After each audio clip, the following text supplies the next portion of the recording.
사도행전 19장의 말씀을 가지고 우상에서 벗어나 하나님 나라로라는 제목으로 함께 말씀을 나누기 원합니다. 프랭크 에버급 네일이라고 하는 사람이 있습니다. 이 사람은 평생 동안 자신의 신분을 가짜로 만들고 살았던 인물인데요. 자신을 항공기 조종사로, 미국의 법무부 장관 차관으로, 또 병원 의사로, 대학 교수로 속이면서 살았습니다. 참 대단한 능력입니다. 자신이 이렇게 속일 수 있다는 것이. 내가 원하는 어떤 가짜 모습을 만들어서 그것을 범죄에 사용한 것입니다. 이 사람이 이 삶에 대한 책이 Catch Me If You Can이라고 하는 책이고요. 그것이 실제로 영화로도 만들어졌죠. 이 프랭크는 평생 자기가 원하는 가짜 프랭크를 만드는 삶이었습니다. 분명 프랭크는 프랭크인데 진짜가 아닌 비슷한 프랭크, 그것이 가짜 프랭크가 아니겠습니까? 그리고 그렇게 비슷한 가짜를 만드는 것은 우리의 신앙도 비슷한 부분이 있다고 생각합니다. 하나님은 하나님이신데 비슷한 하나님, 가짜 하나님을 만드는데 그것을 성경은 우상이라고 말하죠. 많은 미국의 목회자들에게 현대 우상에 대해서 물었습니다. 그리스도인들의 우상, 67%가 편안함, 안락함, 컴포트라고 했습니다. 돈이 57%를 차지했고요. 다른 사람의 사랑과 인정을 받으려고 하는 것도 51%의 우상이라고 했습니다. 저도 동의는 합니다. 그런 것들이 이 시대의 우상일 수 있겠죠. 하지만 더 무서운 우상은요, 그러한 욕심과 내가 어떤 그것이 돈이든 어떤 것, 내가 그것을 더 받으려고 하고, 내가 그것을 더 인생의 주인이 되려고 하고, 사랑받으려고 하는 것이 중요해지면서 하나님을 내가 원하는 모양의 하나님으로, 비슷한 하나님, 가짜 하나님, 즉 우상으로 바꾼다는 것입니다. 내 욕심이 하나님을 바꾸는 것입니다. 그리고 이러한 우상에 익숙한 모습이 오늘 19장의 에베소라고 하는 도시였습니다. 오늘 살필 사도행전 19장은 이제 사도 바울의 전도팀이 고린도를 지나서 에베소에서 사역했던 것을 기록하고 있습니다. 바울이 에베소에서 말씀 전할 때요, 9절과 10절에 보면 유명한 두란노 소원이라는 곳에서 2년 이상 사역을 해왔습니다. 참 귀한 사역이었죠. 말씀 사역이었습니다. 또 11절에 보면 하나님의 능력을 주셔서 그 바울의 갖고 있던 손수건이나 그의 앞치마를 얹기만 해도 병든 사람이 고쳐지고 악기가 떠나가는 감사한 은혜와 능력과 역사를 주셨죠. 제 손수건을 가져가서 사람들이 낫는다면 사람들이 놀래겠죠. 그런 일들이 벌어졌습니다. 그런데 13절에 보면 이러한 하나님의 그런 예수님의 능력을 보고 그 예수님의 이름을 사용하려고 하는, 그 이름을 사용해서 악한 귀신을 좀 쫓아내보려고 하는 그런 사람들, 마술사들이 있었습니다. 예수님을 섬기고 예수님을 사랑하고 그분 전체를, 그분의 온전한 모습을 따르려고 하는 것이 아니라 내 필요, 내가 한번 능력을 해보고 싶다, 내가 이런 사역을 멋지게 해보고 싶은데 그 예수님의 이름을 가지고 와서 사용하려고 한 것입니다. 예수님은 예수님이신데 예수님의 이름을 사용하니까 그 중에 일부만을 띄어서 내 능력을 위해서 혹은 내 삶을 위해서 그렇게 사용하는 비슷한 예수님, 가짜 예수님이죠.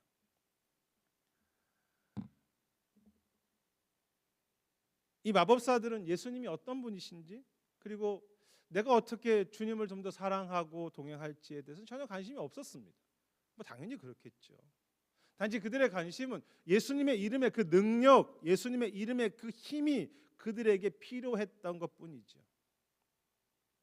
나중에 이 마술사들이요, 이제 회개합니다. 그리고 그들이 가져왔던 마술에 관한 책이 있는데 그것이 은 5만이라고 했습니다. 뭐 학자들마다 좀 다르지만 그 가치로 본다면 적어도 5만 불 혹은 뭐 100만 불까지도 생각할 수 있는, 그 오늘 어떻게 계산하에 따라서 책이 그렇다는 것입니다. 그만큼 에베소라고 하는 도시는 신을 이용하는데 아주 익숙하고 당연한 도시였습니다. 여러분, 마술은요, 관계없이 어떤 힘을 갖는 것인데 에베소는 그것을 원했어요. 신을 이용하는데 아주 능통한 그런 도시였죠. 그리고 이렇게 우상에 익숙한 모습은 저희가 읽지 않았지만 19장 후반에 가면 더 분명해집니다.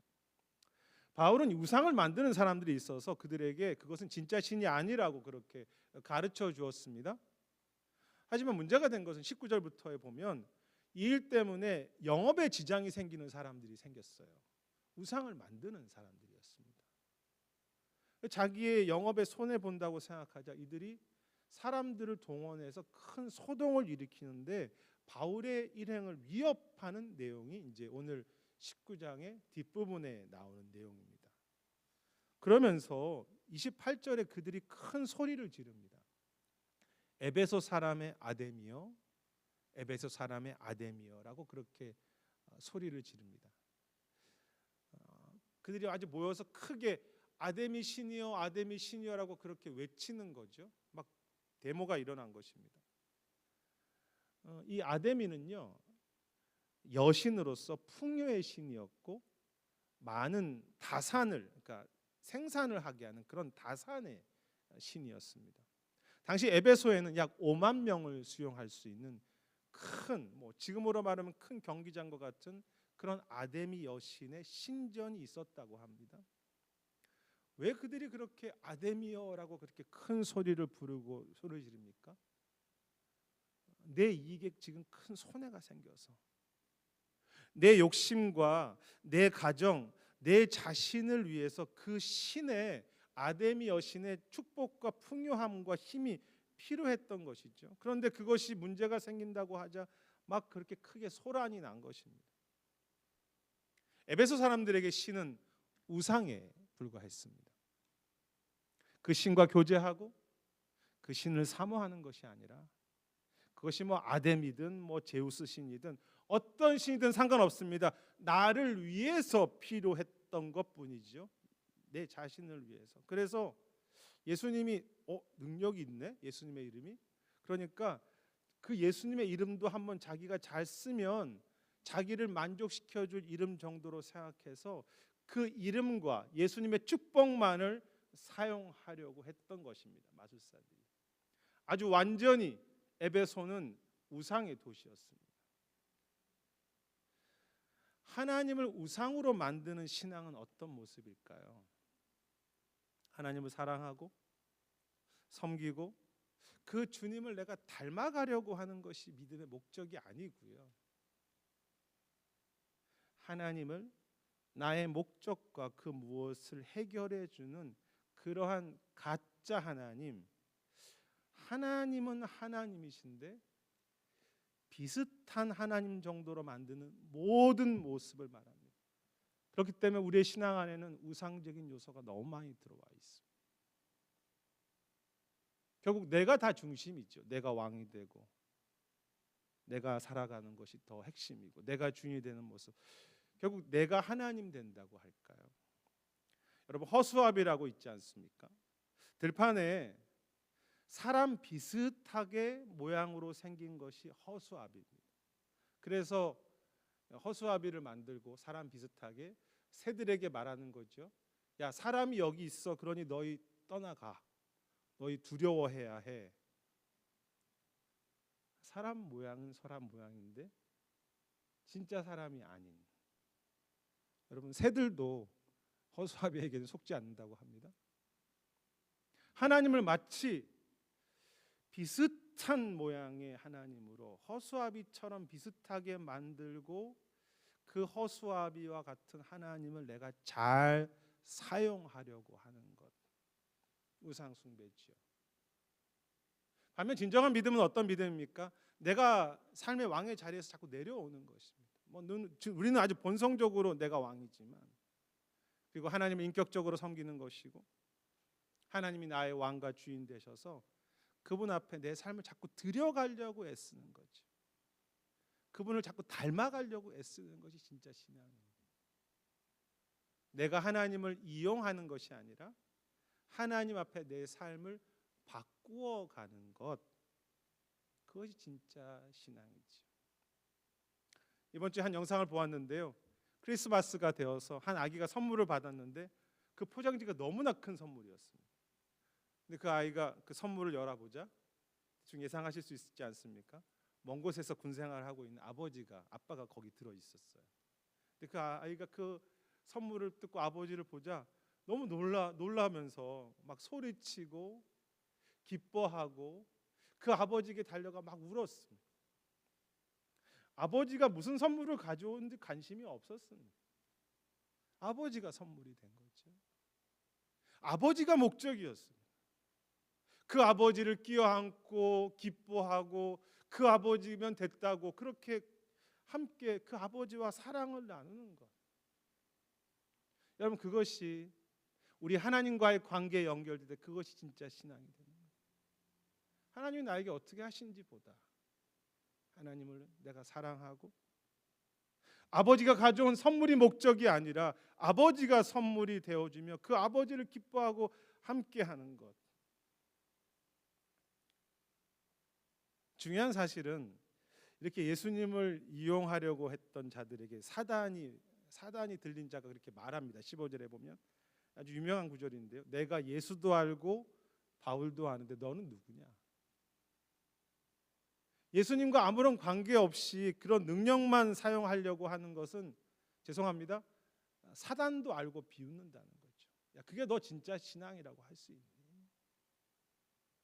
너 하나님과 관계 없잖아. 그냥 너의 목적을 위해서 하나님을 쓰는 것뿐이잖아.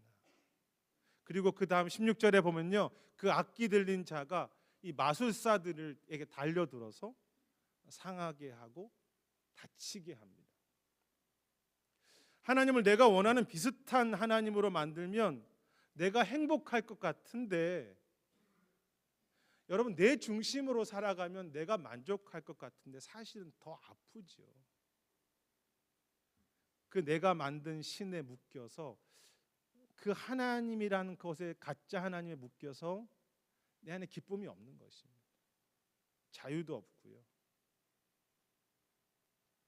특히 그 에베소 사람들이요, 막 아데미 신이야라고 외치는데 사실은 얼마나 불안한 모습인지 모릅니다. 아니, 자기 거 조금 빼앗긴다고, 내 욕심에 조금 채워지지 않는다고 그들은 막 소란하게 하면서 아데미라고 외치지만 사실은 너무나 아무것도 없는 공허한 외침이지 않아요. 더 혼란하죠.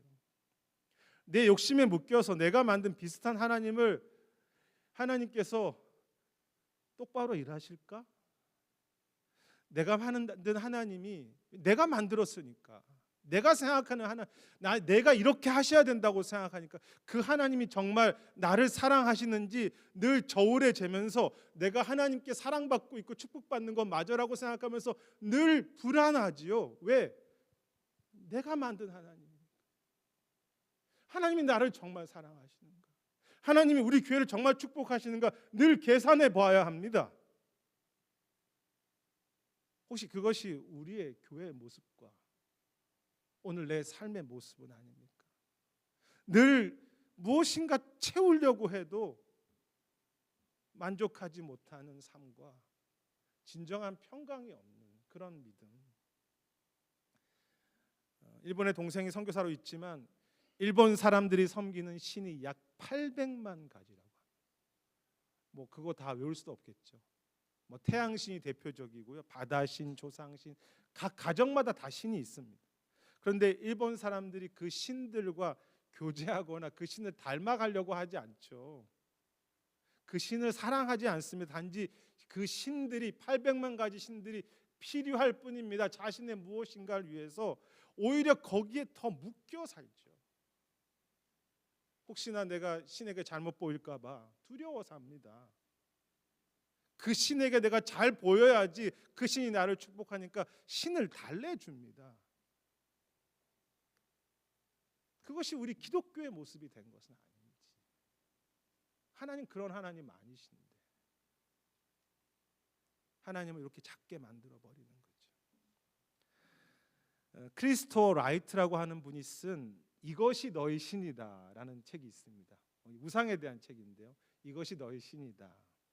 그 책에서 이 저자가 구약에 보면 이스라엘이 어느 순간부터 진정한 하나님을 이스라엘의 전쟁을 위한 하나님, 이스라엘 국가를 보호하는 하나님, 이스라엘의 백성들의 행복을 위한 신으로 그들이 바꾸었다고 했습니다. 우상이지요. 진짜 하나님이 아니라 이스라엘을 축복하는 하나님으로 바꾼 것입니다. 여러분, 이스라엘 백성들이요 광야에서 송아지를 만듭니다. 그리고요 거기다 뭐라고 붙인 줄 아십니까? 송아지 신이라고 붙인 게 아니라 하나님이라고 붙였어요. 이름을. 분명히 그들은 하나님을 섬겼는데 송아지를 섬기는 것입니다. 자기들은 그게 하나님이라고 생각했겠죠. 그걸 예배하지 않습니다. 송아지를 만들고 이게 하나님이라고. 우리가 생각하는 하나님이 그런 허수아비와 같은 송아지 같은 그런 하나님을 우리가 내가 만들어 섬기는 것은 아니지. 이 크리스토가 그 책에서 우상이란 결국은 들어가 보면 내가 왕이 되는 것이야. 내가 제일 중요한 사람이 되는 것. 그래서 내가 그렇게 계속 왕이 되고 하나님이 우상이 될 때 내가 행복한 것 같지만 사실은 그 우상에 묶여서 아프고 자유도 없는 그런 삶이 된다고 했습니다. 그 이야기는요 팀 켈러 목사님이 내가 만든 신이라는 책에도 똑같이 이야기하십니다. 그 우상에 내가 묶여서 두려움으로 살아갑니다. 여러분, 프랭크 앞에 소개했던 프랭크가 자신의 모습을 뭐 이런 모습, 이런 이름, 저런 이름으로 만든 것처럼 내가 만든 하나님의 비슷한 가짜 이름은 어떤 것이 있을까요? 나만을 사랑하는 하나님, 우리 교회만을 축복하시고 우리 교회만을 중요하게 생각하시는 하나님, 내가 원하고 기도하면 다 이루어 주시는 하나님, 내가 모든 것에 인생의 중심이 되고 내가 생각하는 것으로 하나님의 뜻을 바꾸어 주시는 그런 하나님, 나를 사랑하고 축복하기 위해서 무엇인가 조건을 제시하시며 나와 거래하시는 그 정도의 하나님, 모두 우상입니다. 죄송하지만 성탄절을 앞두고 있는데요, 우리가 기대하고 소망하는 메시아는 어떤 메시아십니까? 그 하나님이 나의 왕이시고 나를 다스리시고 나의 주인이십니까? 아니면 선물을 잘 포장해서 나의 구원과 나의 축복과 나의 은혜 정도를 책임지시는 그런 산타와 같은 그런 예수님 정도이십니까? 좀 저나 여러분이나 우리 삶을 좀, 우리 교회를 다시 돌아보면서 회개하고 가짜 하나님 아니라, 비슷한 하나님 아니라 하나님이 하나님 되게 하는 그런 예배가 되고 또 우리 삶과 교회가 되고 그런 이 성탄의 시간들이 되었으면 하는 그런 소망이 있습니다. 정말 비슷한 하나님을 회개해가고 진짜 하나님을 경험해가는 것. 그렇다면 이러한 우상의 모습과 반대되는 것은 무엇일까요? 여러분, 우상 숭배의 반대는 무엇입니까? 물론 우상 숭배에 반대하면 나를 내려놓고 주님을 더 섬기는 그런 믿음을 생각할 수도 있을 것입니다. 왜냐하면 내가 중심이 아니니까 주님을 섬겨야 된다. 맞습니다.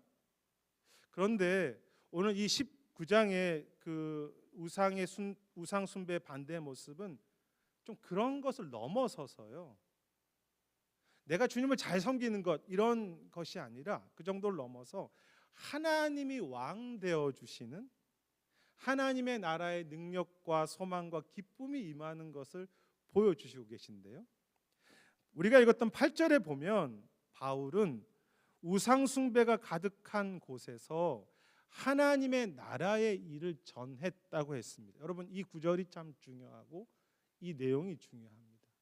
바울은 하나님의 나라를 선포했습니다. 사도행전에요, 하나님의 나라라고 하는 표현이 몇 번 등장하는데 많이 등장하지는 않습니다.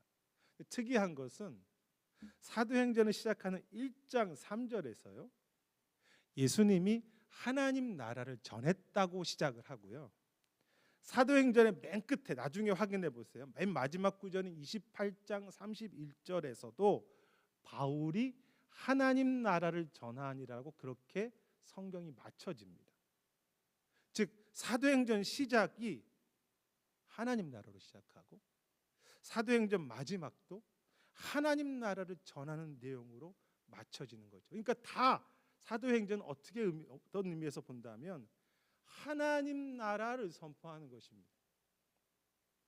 중요한 것은 예수님께서 하나님 나라를 선포하신 그 내용이 무엇인가 하는 것이죠.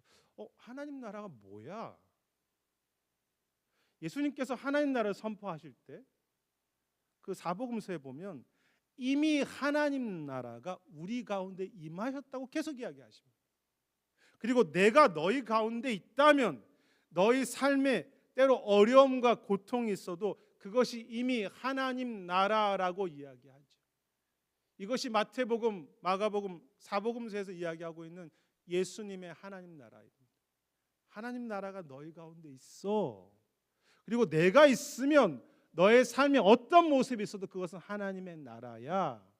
여러분, 이것이 복음이라고 하는 것입니다. 가난해도 하나님의 나라야.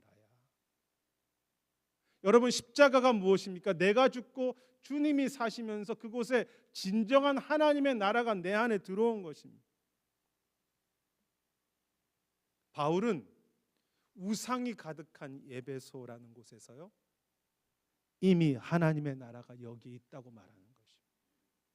이미 여기 하나님 나라가 있어요. 어떤 하나님의 나라의 모습이 에베소 속에 기록되어 있습니까? 우리가 읽으셨던 내용입니다. 예수님의 이름으로 세례를 받고 하나님께서 부족한 바울을 통해서 능력을 행하십니다. 그리고 12절에서는요, 예수의 이름으로 악한 것들이 물러가죠. 자유와 능력과 치유가 막 일어나는 그런 하나님 나라입니다. 특히 17절에서는요, 이들이 막 이제 가져왔던 마술책을 태우면서 회개하면서 주님의 이름을 높였다고 했습니다. 앞에서는 그들이 주님의 이름을 이용하려고 하는데 이제는 주님을 높이는 거예요. 찬양하는 거예요. 기뻐하는 것입니다. 그리고 마지막 20절에는 그 중간 20절에는 말씀이 계속 흥왕했다고, 말씀이 막 부흥했다고 그렇게 이야기하죠. 하나님 나라입니다. 회개가 있는데 찬양과 기쁨과 감사가 있는 하나님의 나라.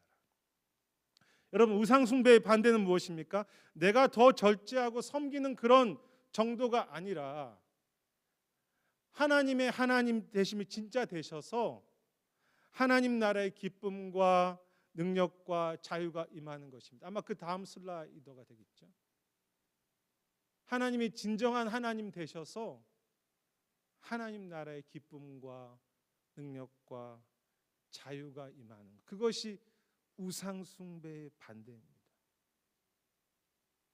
안타까운 것은 이렇게 에베소 지역에 하나님 나라가 임했는데 에베소 사람들은 계속 하나님 그 우상을 붙잡고 더 소동하고요, 내가 하나 손해 볼까 봐, 내가 무엇인가 좀 잘못될까 봐 두려워하면서 자유하지 못합니다.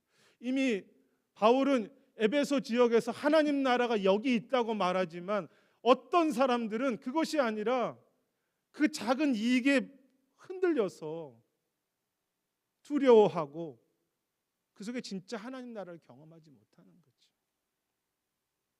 여러분, 하나님을 이용하지 않아도 하나님께서 바울에게 능력을 주시게 하지 않았습니까? 바울이 막 원해서 한 게 아니잖아요. 하나님께서 바울에게 능력을 주셨습니다. 하나님 이용하지 않아도 됩니다. 하나님 내게 꼭 하셔야 된다고 말하지 않아도 됩니다. 하나님이 그의 뜻에 따라서 능력을 행하시는데 이 사람들은 자기의 힘으로, 그 능력으로, 자기의 능력으로 하나님을 사용하려고 한 것이죠. 자유가 없죠. 근데 혹시 그것이 오늘 우리의 모습은 아닌가? 이미 하나님 나라가 우리에게 임하였는데 내가 손에 움켜쥐고 주님 저를 복 주시지 않으면 안 됩니다라고 두려워하는 이 에베소의 우상에 물든 사람들의 신앙이 혹시 내 신앙은 아닌가? 저는 그렇게 생각합니다. 스스로 지옥을 만드는 삶이라고 생각합니다. 하나님 나라가 임했는데 여러분 이미 우리 안에 하나님 나라가 임하셨고 내가 움켜쥐지 않아도 우리는 충분히 그게 사랑받는 그런 사람이지 않습니까? 충분히 사랑받는 사람들인데 이번 주에 목사님들과 함께 대화하면서 어떤 길이 주님이 원하시는 길인지 이렇게 의논했습니다. 어떤 것이 하나님이 원하시는 길일까? 근데 결론은 잘 모른다는 것이죠. 하나님이 우리를 어떻게 인도하시는지. 하지만 분명한 것은 우리가 정말 주님을 의지하고 주님을 중심으로 걸어가려고 한다면 내 인생의 길이 이게 바른지 안 바른지 잘 모르지만 그 길이 어디나 주님이 인도하시는 길이 된다는 그런 고백을 서로 하게 되었습니다. 나는 잘 모르지만 주님을 의지하고 걸어가면 내가 걸어가는 그 걸음이 하나님의 나라가 되게 하는 거죠. 그래서 주님이 내 안에 계시기에 내가 가는 곳곳마다 어렵죠. 부족하고 하나님의 뜻이 맞은가 갈등하지만 그 모든 곳이 사실은 주님이 왕 되시는 하나님의 나라가 된다는 그 약속을 저희가 다시 기억하면서 서로 이렇게 소망하는 시간을 가졌습니다. 제가 질문을 하나 드리겠습니다. 제가 목회할 때 어려움이 있고 사랑받지 못한다는 그런 상황이 들 때 제가 어떤 마음일까요? 너무 당연한 질문이니까 답하시기 좀 이상하시겠지만 내가 주님이 있으니까 괜찮을까요? 괜찮지 않을까요? 권사님. 제가 목회 어려움이 생기고 사랑받지 못한다는 느낌이 들 때, 실제로 사랑받지 못할 때 목회자로서 나는 괜찮을까 괜찮지 않을까 어떻게 생각하십니까? 예, 권사님이 참 정직하신 것 같습니다. 주님이 계셔도 저 괜찮지 않습니다. 저도 사랑받고 싶고 저도 목회가 잘 되었으면 합니다. 하지만 가만히 묵상해보고 기도해보면 나에게 하나님의 나라가 이미 임했다고 하는 그 복음, 그 영광과 그 생수가 있다는 것을 제가 깨닫게 되죠. 그래서 그런 것 없어도 괜찮다는 것을 제가 깨닫고 그 가운데 하나님을 회복하고 내 믿음을 회복해 갈 때 제 안에 하나님 나라가 다시 회복되어 가요. 주님 그거 없어도 괜찮습니다. 주님이시면 괜찮습니다라고 하는 그것을 제가 당장은 깨닫지 못하지만 기도하고 섬기면 주님을 섬기면 그것이 제 마음의 진실이 되고 그래서 우상에 사로잡히지 않아도 하나님이 내 뜻대로 하시지 않아도 충분한 그런 삶이 되는 거죠. 그 하나님 나라를 어떻게 내가 만든 우상과 비교할 수 있겠습니까? 그 아버지 되심을 내가 어떻게 다른 것과 감히 비교할 수 있겠습니까? 그 하나님 나라를 내가 깨닫고 그래 맞아 내가 이미 하나님 나라지라는 것을 깨달을 때 그때 우상에서 자유하게 돼가지고요 내가 자유할 수 있으며 그 속에서 진정한 기쁨을 누리는 거죠. 팀 켈러 목사님이 앞에서 이야기했던 내가 만든 신이라는 책에서 진정한 하나님은 우리를 사랑하시는 아빠라고 소개합니다. 물론 이 책에서 우상에 대한 이야기를 많이 하지만 사실은 하나님에 대한 이야기를 하고 있습니다. 하나님이 사랑하신 아빠이기 때문에 이미 모든 것을 우리가 받았고 이미 하나님 나라가 우리에게 임했다고 그렇게 책에서 강조합니다. 그러면서 목사님이 이야기하시는 참된 믿음은 하나님을 믿고 그 사랑이 내 안에 있기 때문에 더 이상 내가 사랑받지 않아도 되는 삶, 더 이상 나를 위한 우상을 만들지 않아도 이미 충분한 삶, 더 이상 내가 하나님이 나를 사랑하시는지 점검할 필요가 없는 오히려 내가 있는 곳에 하나님의 나라를 나눌 수 있는 복의 통로가 되는 그런 것이 십자가이고, 그것이 우리에게 주어진 하나님 나라라고 했습니다. 여러분, 하나님 나라의 그 크심과 기쁨과 풍성함은 우리가 생각하는 것과 비교할 수 없는 거죠. 그래서 오늘 바울도 비록 어렵고 힘들지만 하나님 나라를 거절하는 그 에베소 땅에서 더 이상 하나님 저에게 어떻게 하실까 이거 묻지 않고 내가 있는 곳에서 하나님 나라를 전하는 삶, 그가 얼마나 고생을 많이 합니까? 그렇지만 끝까지 마지막 구절까지 하나님 나라를 전하는 그런 삶을 산 것이죠. 없어도 괜찮은 삶. 앞에 살핀 이것이 신이다라고 하는 책에서 저자는 하나님 나라를 이미 품은 우리가 해야 할 일은 나를 더 그 은혜로 채우려고 하는 삶이 아니라 하나님 나라가 내게 있다는 것을 내가 소망하고 믿고 그것이 내가 있는 곳마다 전해지도록 섬기는 삶, 특히 기도하는 삶이라고 했습니다. 그래서 그가 이야기하는 것이 주기도문을 강조합니다. 주기도문을 하는 것이 하나님 나라를 경험해 가는 것이다. 여러분, 주기도문이 어떻게 시작합니까? 아빠, 아버지라고 시작합니다. 아빠라고 시작합니다. 그것이 원래 헬라어 단어죠. 우리 성장반에서 공부하셨지만 주님의 이렇게 되죠. 아빠, 아버지, 주의 이름이 높임을 받으소서. 주님의 나라가 임하게 하옵소서. 아버지의 뜻이 하늘에서 이루어진 것처럼 오늘 이 땅에 이루어지게 하옵소서. 아버지, 우리를 용서하시고 아버지, 우리를 죄에서 건지시며 일용할 양식을 주시옵소서. 아버지, 주님께만, 그 이름에만 영광과 존귀가 주님께 있습니다. 여러분, 아버지라고 부르는 것이 주기도문의 전체였고요, 그것이 신앙의 전부입니다. 아빠, 아버지라고 부를 수 있는, 어린아이가 부르는 그 아빠, 아버지, 그 아버지라고 부르면서 오늘 이 말씀과 관련해서 주기도문 이렇게 만들 수 있겠죠.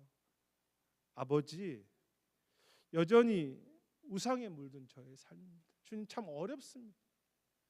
그러나 이미 내 안에 그 아버지의 나라가 있음을 기억하고 아버지께서 저를 사랑해 주셔서 감사합니다.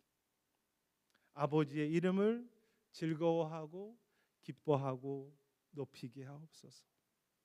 아빠, 아버지, 저 같은 자에게 이미 하나님의 나라가 임하신 것을, 주님의 생수가, 성령의 생수가 내 안에 있게 하셔서 감사합니다. 지금 저의 일용할 양식이나 악에서 이기는 것은 하나님께, 아버지께 맡겨드립니다. 아버지, 오늘도 주님의 나라가 제 안에 있음을 믿습니다. 그래서 기도합니다. 아버지, 제가 가는 곳곳이 아버지의 나라가 임하게 하옵소서.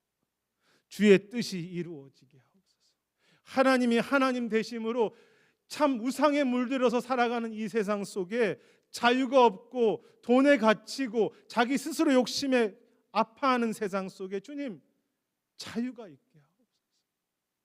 주님, 기쁨이 있게 하옵소서. 주님, 그 영혼이 회복되게 하옵소서. 주님, 우리 다음 세대가 우상에 묶이지 말고 진짜 하나님 나라로 살게 하옵소서.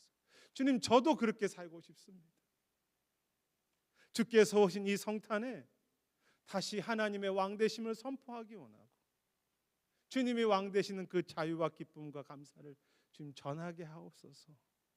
오직 주님만이 영광과 존귀를 받으시옵소서. 주님의 이름만이 영원히 있습니다. 제가 목회자로서 하고 싶은 가장 큰 소망이 하나 있다면, 저도 그렇고 여기 계신 분도 그렇고 하나님 나라로 살아가는 것입니다. 우리 신앙을 우상 숭배로 하고 싶지 않습니다. 내 욕심과 내가 멋지게 사역하는 것, 이것이 우리의 목적이라면 그건 가짜 하나님이죠. 하나님 나라의 기쁨이 있었으면 좋겠어요. 하나님 나라의 자유가 있었으면 좋겠어요. 하나님 나라의 사랑, 하나님이 하나님 되셔서 그분께 엎드리고 그분께 내 삶을 드리지만 오히려 그분께서 나를 능력 있게 하시고 자유케 하시고 사랑하시고, 여러분, 그거 경험하면 됐잖아요. 그거 경험하면 목회 좀 어렵고 우리 상황 좀 어려워도 충분하지 않습니까? 내가 가난해도 하나님 나라인데, 세상에 가장 중요하신 분이 나의 아버지가 되셔서 나의 일용할 양식과 나의 삶을 이끌어 가시는 주님, 그거면 괜찮습니다. 이것이 목회자의 소망이고 우리 교회의 기도라고 생각하고요. 또 우리가 그런 행복이 있었으면 좋겠습니다. 사랑하는 여러분, 우상에서 벗어나 하나님의 나라로. 우리는 늘 우상을 만들고 있습니다. 거기서 벗어나 하나님의 나라가 내 안에 이미 있다는 그 기쁨, 그 소망, 주님이 나에게 계시면 다 된다고 하는 그 진짜 하나 아버지를 기뻐하고 그 아버지를 누리고 그 아버지를 전할 수 있는 그런 천국을 살아가시는 그런 제 자신과 여기 계신 모든 분들과 우리 공동체와 우리의 모든 삶의 현장이 되시기를 주님의 이름으로 축원하겠습니다. 제 기도하겠습니다.